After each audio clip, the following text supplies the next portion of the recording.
Hello everyone!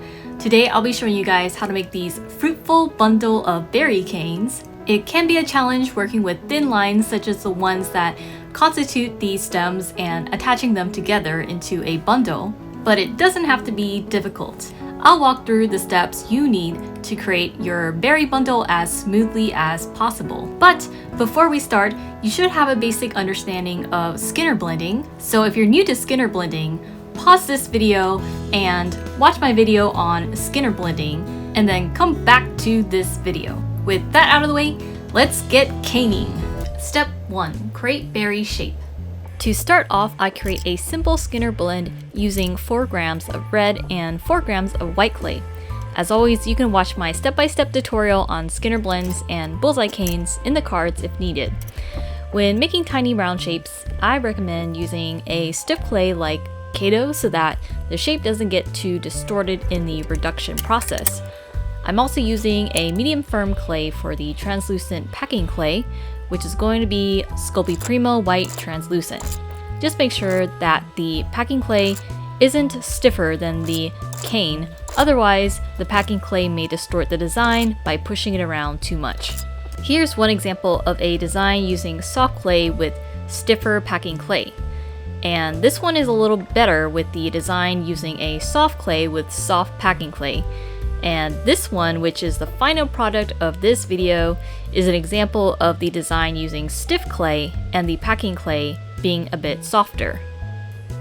As you can see, the softer packing clay isn't going to warp or push the design around as much. After you've made your Skinner blend, stretch the sheet into a long thin strip. Then roll the strip into a bullseye cane. Press firmly to minimize air gaps. You can also push in the sides to prevent them from bulging out, which tends to happen a lot. After I've created my bullseye cane, I'm going to take 4 grams of additional red clay to offset the bullseye so it's not smack dab in the middle. This was created by running through my pasta machine at thickness setting 3, and I start by wrapping a semicircle around my bullseye cane. Then I fold and reverse directions and continue wrapping back and forth, with each subsequent fold happening at a shorter distance around the initial semicircle, and I cut the excess clay off after there is about 4 layers of additional red clay. After I've added the additional clay, I work on blending in the offset clay by rubbing and smearing the edges and pressing throughout the length of the cane. You also want to keep the log wide and thick, as opposed to long and skinny. If you're following along, the log is about a little over 1.25 inches in length, and I'm just cutting off the sides because I like to see how the design is looking so far. Step 2. Create stem. For this stem, I'm taking 2 grams of forest green that is created using thickness setting 2 of my pasta machine. And I sandwich this between thick layers of translucent clay using setting 0 of my pasta machine, which totals to about 8 grams total. Next, I decide on where I'm going to place the stem. I decided I wanted the highlight to be near the top right. After that, I want to encase the red gradient cane with translucent. So I take about 10 grams of translucent clay and cut a slant at the end and set it against the cane. The slant helps to really work it into the crevice between the stem and the red gradient cane. I cut off the excess clay and tuck the other end in so that it is nice and secure. Step 3. Cane packing for the single berry. After we've created our single berry cane, we do need to pack it up with additional packing clay in order to turn it into a shape that is reducible and easy to slice. Some reducible shapes include circles, rectangles, triangles, or teardrops.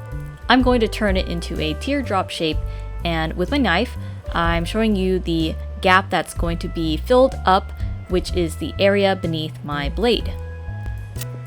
I'm starting with a rectangular sheet of translucent clay, which is about 35 grams, and I started making cuts that are about the length of the cane and stack them on top of one another. Then I cut off the ends so that I get crisp edges. After you've gotten the dimensions to work with a clean, sharp blade, cut your triangular cane, and then just sort of meld it into the body of the cane, and I'm also just cleaning it up by gently removing excess pieces. I repeat the same process on the other side using the remainder of the block. After most of the gap has been filled, we also want to fill in the tiny crevices between the triangular section and the circular section. So take the remainder of your translucent clay and you want it as a sheet. I ran this through setting 0 of my pasta machine and make sure the width is wide enough to fit. And then cut the edge at a slant and cut it out and stick it into the crevice. After the tiny crevices have been filled, I'm going to line the sides of the cane with a thick border. So I'm just taking all the scrap pieces to combine into a mass so it can be reused. Be careful not to jam your pasta machine with too much clay. I run it through until I get a sheet of clay using setting 3 of my pasta machine and start wrapping it around my cane. I somehow caused a bald spot at the edge because I didn't hold the edges tight enough, but I just fixed with my blade. Step 4. Cut and assemble berry bundle. Now that your single berry cane is fully packed, it's time to reduce the cane. You want to reduce your cane to get it long enough to divide into 6 pieces.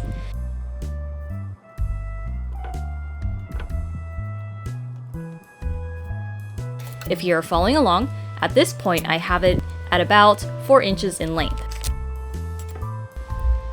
Cut off the distorted ends so you know how much workable clay you have to work with.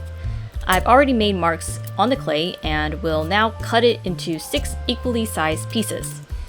It doesn't have to be exact since in nature berries can vary in size. After cutting your pieces, make any necessary adjustments to mold the shape to your preference. You also want to either push the taller ones or stretch the shorter ones so that they are all the same length as all the others.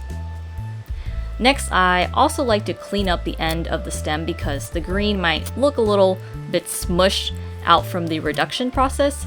So I just take a sharp blade and cut out a slither from each side of the point so that the green is a nice defined point at the end.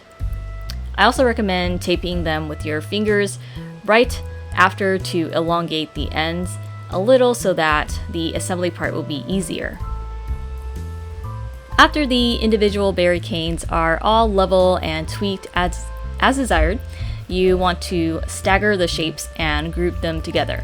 Just make sure the ends of the stem all converge at the center. Even if it's a bit staggered, it will look like it's grouped together. Every time I do this, I usually get one last piece that seems to work best if I tuck it in between the top pieces. So I just open up the gap a little and tuck it in snugly. And now we have a fruitful bundle of berries. The next step is to pack the gaps one last time to make the cane a bit more versatile.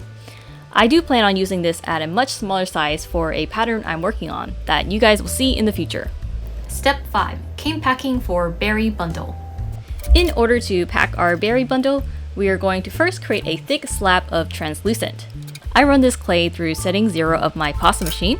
I cut it in half vertically, stack, and then cut it in half horizontally. Stack, and then cut in half one more time, and stack. And I check to see how tall the slab is against the berry cane. I realized I needed a bit taller since I will slice off the ends to create sharper edges. So I stretch it using my fingers or an acrylic ruler to get the desired height. After checking the height, I cut off each side of the slab. Next, we're going to cut out shapes from this slab to fit into the crevices. So take a flexible blade that is meant for bending. This blade with the handles come in with a set of 3 total blades that I got at Hobby Lobby. I can put a link in the description if you're interested in getting something like this. I just roughly eyeball it because if needed, I can also tweak the shape after it's cut out as well. Then I tuck it into the crevice. Also be sure to check the back of the cane as well, since sometimes the back looks a little different. Then bending the blade again, I cut off the excess and just leave just enough so I can tuck the corner into the cane. Grab the slab again and play around to see what corners might fit best into the other crevices.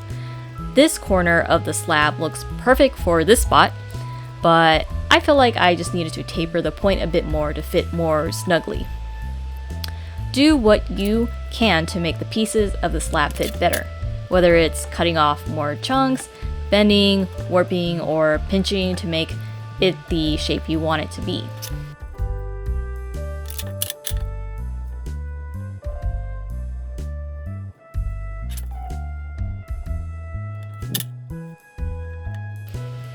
Now that I filled all the gaps, I ran the remainder of the packing clay through setting 3 of my pasta machine to create a thin sheet of translucent that I'm going to wrap around my cane. I wanted to make sure there was enough translucent so the red berries don't get too exposed in the reduction process. Step 6. Cane reduction for the berry bundle. Now that the cane is all assembled, it's time to reduce the cane. For this cane, I'm starting off by pressing the cane from multiple directions and across the entire body of the cane so that it'll eventually get taller and taller. I also press the front and the back of the cane occasionally to minimize the oozing effect that typically occurs in reduction. Since the translucent is softer than the design, I do expect that the translucent will be more runny than usual. At this point, I decided to cut off the distortion so I can easily salvage some translucent out of the distorted slice, since translucent clay seems to be harder and harder to come by these days. Now with a clean cane, I'm going to use a trick that will help reduce the amount of distortion. I'm taking this green clay that's firmer than the cane itself, and I'm going to add 2 layers to each side. This will also help the translucent clay not be so runny compared to the clay of the design. With the green clay attached to the ends, I'm going to continue reducing as I would normally.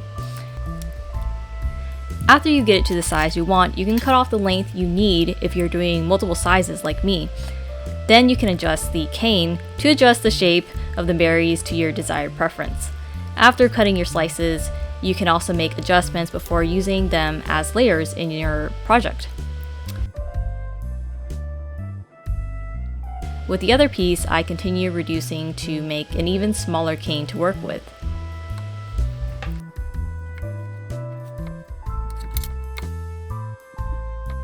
And voila! Here are my finished berry canes ready to be used in other projects. You can cut up these translucent slices and layer them with other translucent designs on top of another layer of translucent to create some pretty cool, seamless designs. I hope you enjoyed this tutorial. Please subscribe with the bell notification button pressed if you love learning about polymer clay and want to see more videos like this. Have a great week, and I'll see y'all in the comments.